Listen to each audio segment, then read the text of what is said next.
రేవంత్ రెడ్డి 50 సార్లు ఢిల్లీ వెళ్ళినా 50 పైసలు కూడా రాష్ట్రానికి తేలేదు.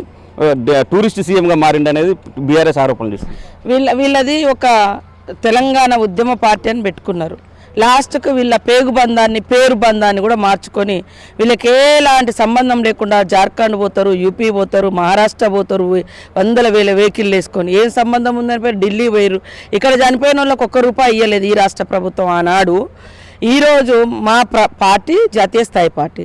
సేమ్ టైంలో తెలంగాణలో ఉన్నటువంటి అనేక సమస్యలు జాతీయ నాయకత్వంతో, అదేవిధంగా ఈరోజు 42% జాతీయ స్థాయిలో మద్దతు కూడా కడుతున్నాము. అదేవిధంగా జాతీయ స్థాయిలో ఇది మోడల్గా నిలబడ్డది. సేమ్ టైంలో మా ప్రయత్నం మేము చేస్తున్నాం. మీ లెక్క ఫామ్ హౌస్లు ఉంటే ఎట్లా వస్తుంది?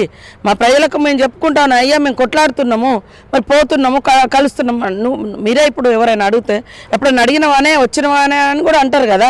ఎస్, మా వినతి, మా విజ్ఞాపన, మా పోరాటం ఖచ్చితంగా ప్రజల పక్షాన ఉంటుంది.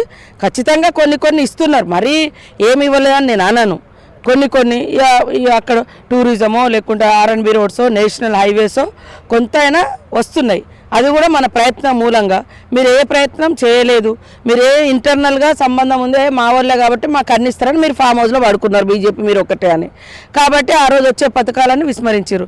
ఈరోజు మేము అడుగుతున్నాం, పోరాడుతున్నాం, ప్రశ్నిస్తున్నాం, వినతులు ఇస్తున్నాం. ఇది మా ప్రయత్నం. స్థానిక